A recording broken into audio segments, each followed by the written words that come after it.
Hello નમસ્તે વિદ્યાર્થી મિત્રો, સુપ્રભાત। કેમ છો બધા? મજામાં ને? આજના ઓનલાઈન વિડીયોમાં હું પૂજા ભટ્ટ તમારું હાર્દિક સ્વાગત કરું છું। અગાઉ બાળકો આપણે સરસ મજાના 6 પાઠ કમ્પ્લીટ કર્યા। છઠ્ઠો પાઠ આપણે રમણીય નગરી એટલે કે જે ગાંધીનગર હરિયાળી સિટી છે તેના વિશેનો અભ્યાસ કરેલો હતો।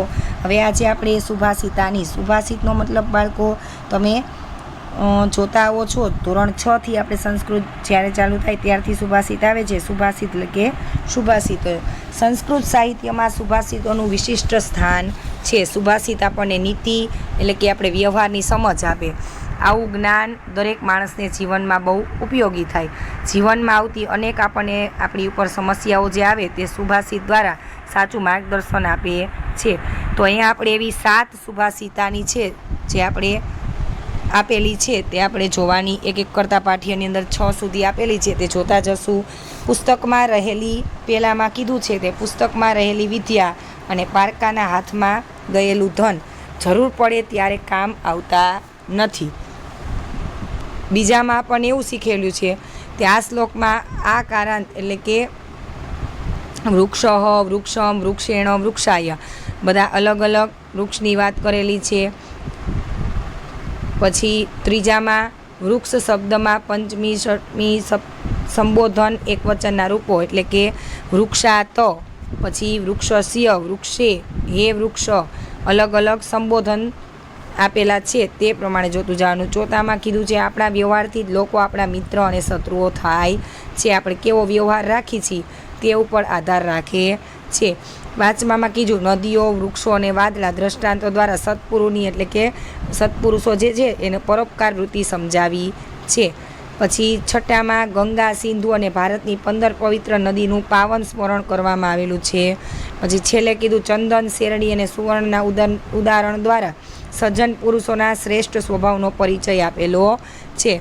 તો આપણે એક એક કરતાં અહીંયા બધા સુભાષિત રહ્યા તે સમજતા જશું। તો ચાલો બાળકો, તમે પણ મારી સાથે પેન્સિલ લઈ અને પાઠ્ય લઈને તૈયાર થઈ જાઓ। ન સમજાય ત્યાં શબ્દ લખતા જાજો શબ્દાર્થ।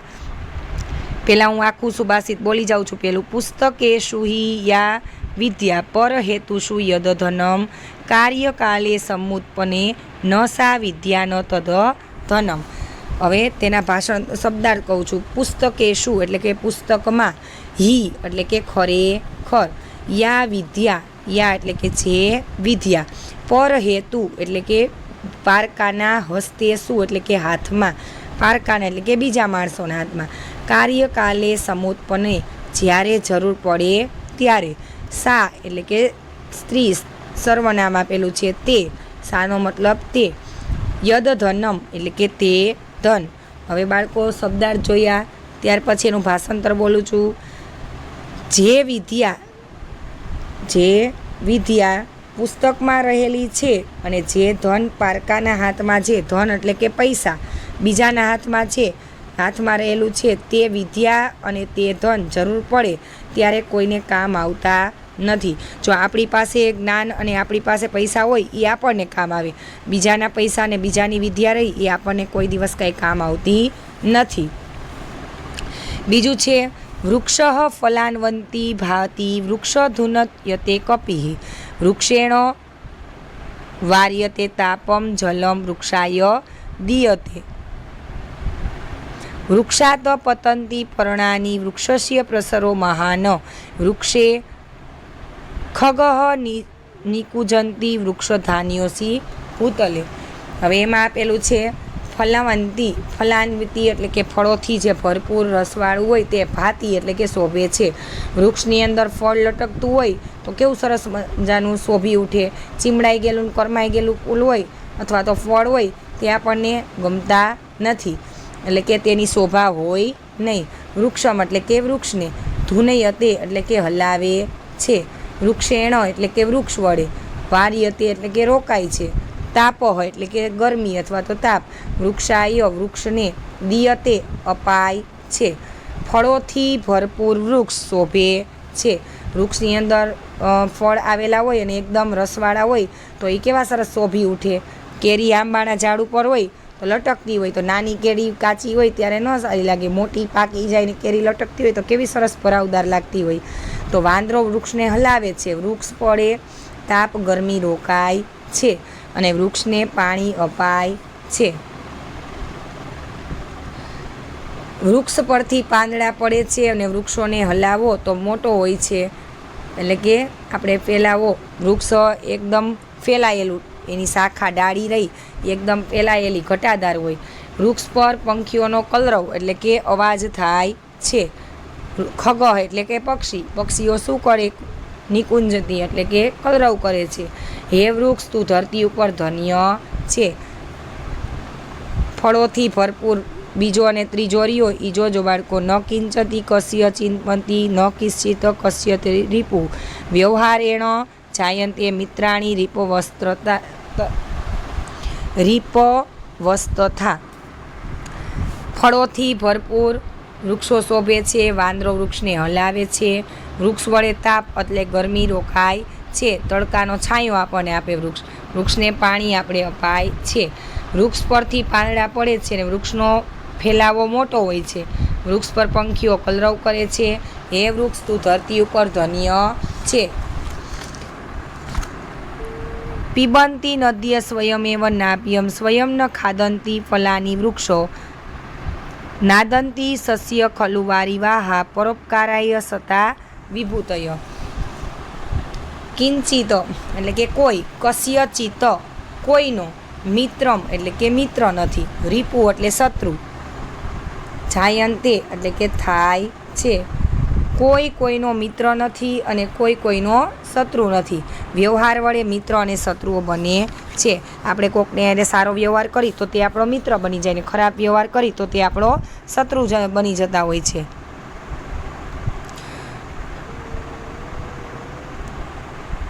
નદીય સસ્ય ખલુ વારિવા. નદીઓ પોતે જ પોતાનું પાણી પીતી નથી. વૃક્ષો પોતે જ પોતાના ફળ ખાતા નથી.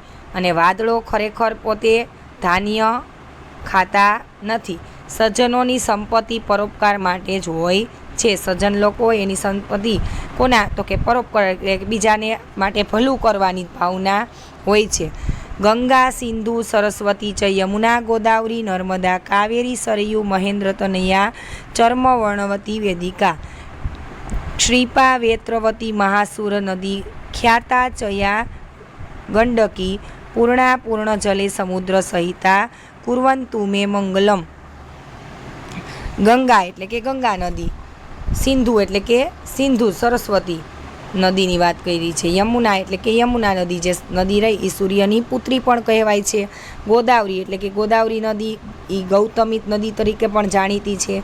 નર્મદા એટલે કે નર્મદા નદી જે રેવા તરીકે જાણીતી છે. જો બધી નદી અલગ અલગ રીતે, જેમ કે ગંગા, ગંગા નદી જાહ્નવી એટલે કે દેવ નદી પણ કહેવાય છે, જે આપણે અલકનંદા અને ભાગીરથી બને સંગમથી વહે છે તે નદી. સિંધુ એટલે સરસ્વતી, સિંધુ સહિત સરસ્વતી નદી. ગંગા યમુના નદી એટલે કે નદીને સૂર્યપુત્રી પણ કહેવાય. ગોદાવરી એટલે કે ગોદાવરી નદી ગૌતમી તરીકે પણ ઓળખાય. નર્મદા નદી જે રેવા તરીકે પણ પ્રસિદ્ધ. મહેન્દ્ર તનયા એટલે કે મહેન્દ્રપુત્રી મહાનદી પણ જાણીતી છે. વેદિકા સમતલ ભૂમિ, ચર્મવર્ણવતી ચંબલ, શ્રીપા એટલે કે શ્રીપા નામથી પ્રખ્યાત. ગંડકી એટલે કે ગંડક, નારાયણી શાલિગ્રામ તરીકે નદી જાણીતી. પૂર્ણ જલે એટલે કે ભરપૂર પાણીથી, પૂર્ણા એટલે કે પૂર્ણ થયેલી. સમુદ્ર સહિતા સમુદ્રમાં ભળેલી, સમુદ્રની અંદર ભળી જતી હોય તેવી. મેં એટલે મારું. મંગલમ એટલે કે કલ્યાણ કરે, મંગળ કરે. કુર્વંતુ એટલે કે કરો. ગંગા, સિંધુ, સરસ્વતી, યમુના, ગોદાવરી, નર્મદા, કાવેરી, સરયુ, મહેન્દ્રપુત્રી, ઉચ્ચ સમતલ ભૂમિ પર રહેનારી, ચર્મણવતી, ક્ષિપા, વેત્રવતી, માસુર નદી, પ્રખ્યાત ગંડકી નદી, આ બધી ભરપૂર પાણીથી પૂર્ણ નદીઓ શ્યાં તો કે સમુદ્રની અંદર સાથે ભળીને મારું કલ્યાણ કરો એટલે કે મંગળ કરો એવી પ્રાર્થના કરે છે. ધૃષ્ટમ ધૃષ્ટમ પુનરપી પુનઃ ચંદનમ ચારુગંધનમ છિન્નમ છિન્નમ પુનરપી પુનઃ સ્વાદુ ચૈવુક્ષદંડનમ દુગ્ધમ દગ્ધમ પુનરપી પુનઃ કાંચન કાંતવર્ણમ ન પ્રણાંતે પ્રકૃતિ વિકૃતિ જાયતે સજનામ. એટલે કે પુનરપી પુનઃ એટલે કે ફરી ફરીને વારંવાર. કૃષ્ટમ એટલે કે દૃશ્ય ઘસેલું. ચારુગંધનમ એટલે કે સરસ સુગંધવાળું. છિન્નમ એટલે કે છેદેલું કાપેલું.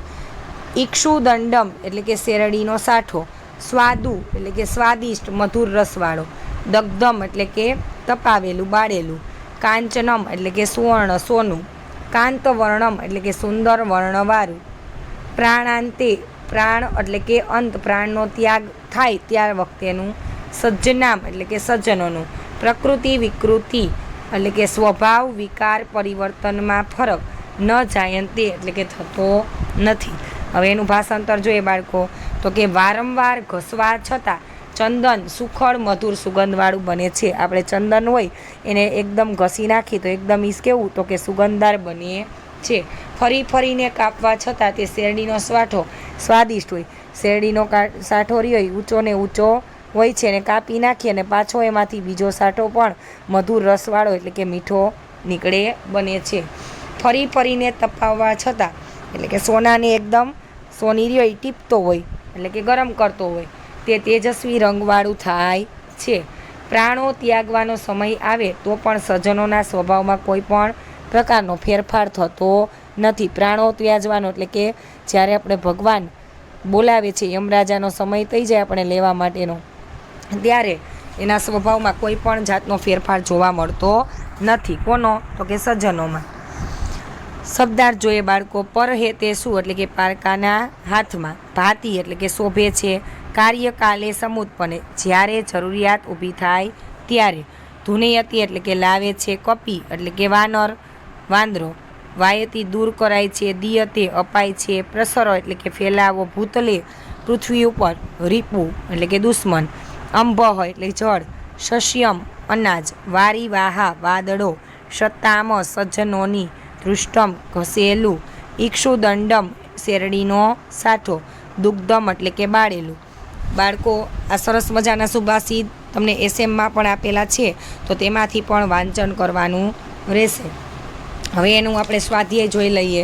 તો અહીંયા મેં સ્વાધ્યાય જે પૂરેલું રહ્યું તે સુંદર અક્ષરે તમારે પણ સાથે લખતું જવાનું રહેશે. ત્યાર પછી આપેલી છે અહીંયા સંધિ, ધન્યોશી એટલે કે ધન્ય પ્લસ અસી. અહીંયા તમારે વચ્ચે પ્લસની નિશાની કરી નાખવાની. ત્યાર પછી છે, મારે સરખું ન થાય તો મારે સરસ રીતે કરવાનું. કશ્ય ચિન મિત્રમ, કશ્યચિત પ્લસ મિત્રમ, રીપવસ્ત્રતા રીપવ પ્લસ તથા, સત્યમેવ સત્યમ પ્લસ એવ, નાંભઃ ન પ્લસ અંભઃ, નાદંતી ન પ્લસ અદંતી, પુનરપી પુન પ્લસ અપી, પુનશ્ચંદનમ પુન પ્લસ ચંદનમ, ચૈવેક્ષુદંડમ ચ પ્લસ એવ પ્લસ ઈક્ષુદંડનમ. એવી રીતના બાળકો તમારે સંધિ કરી નાખવાની. સ્વાધ્યાયની અંદર પ્રશ્ન પેલો છે, શબ્દ ઉચ્ચારણ કરો. સમુત્પન્ને મારી સાથે તમારે પણ બોલવાનું. નિકુંજયંતી, કસ્ય ચિત્રમ, સમુદ્ર સહિતા, ચૈવેક્ષુદંડમ, કાંચનમ. બાળકો હવે પ્રશ્નોના જવાબ તમને એસએમની અંદર આપેલા છે તેમાંથી વાંચન કરવાના અને પાકા કરવાના. સંધિ છૂટી પાડવાની. ધન્યોશી ધન્ય પ્લસ અસી. કશ્ય ઉપર આપણે જોયું ચિંત્ર મિત્રમ, તો કશ્યચિત પ્લસ મિત્રમ, સત્યમેવ સત્ય પ્લસ એવ, પુનરપી પુન પ્લસ અપી. હવે સંધિયુક્ત શબ્દ બનાવવાના. હવે સંધિ છૂટેલી આપી હોય એને ભેગો કરીને શબ્દ લખવાનો. રીપવ પ્લસ તથા, તો રીપવ સ્ત્ર તથા, પુનઃ પ્લસ ચંદનમ પુનશ્ચ ચંદનમ, ન પ્લસ અંભઃ નાંભઃ, ચ એવ ઈદુ ઈક્ષુદંડમ ચૈવેક્ષુદંડનમ, ન પ્લસ અદંતી એટલે થાય નાદંતી. ત્યાર પછી બાળકો ત્યાર પછીનું શું આપેલું, તો કે ધાતુના રૂપ દર્શાવવાના. પત તો પતંતી, પા તો પીબંતી, ખાદ તો ખાદંતી. પરીક્ષાની અંદર પૂછાય બાળકો તો તમને આવડવા જોઈએ. ગર્જ તો ગર્જંતી, વદ તો વદંતી, લીખ તો લિખંતી, પશ્ય અથવા તો દ્રશ્ય એટલે પશ્યંતી અથવા તો દ્રશ્યંતી, પઠંતી, નમ તો નમંતી. હવે ઉપર કાઉન્સમાં આપેલા શબ્દો ઉપરથી ખાલી જગ્યા પૂરવાની. વારીવાહા સ્વયં અન્નમ ન ખાદંતી, નદ્ય સ્વયં નદી પોતાનું જલમ ન પીબતી એટલે કે પોતાનું જળ પીતી નથી. વૃક્ષા સ્વયં એટલે કે વૃક્ષો પોતાના ફળને ખાતા નથી. એ બીજા માટે હોય, આપણા માટે હોય. પાદપા સ્વયં એટલે કે પુષ્પાણાની છિદ્રંતી. માધુ મક્ષિકા સ્વયં રસમ ન પીબંતી. ભમરો રહ્યો એ પોતાનો રસ પોતે પીતો નથી. હવે આગળ આવી રીતના પૂર્તિ સુભાષિતની આપી તે પૂરી કરવાની છે. પાદ પૂર્તિ કરો. પુસ્તકે સુહી યા વિદ્યા પરહેતુ સુયદધનમ કાર્યકાલે સમુત્પન્ને સા વિદ્યા ન તદધનમ.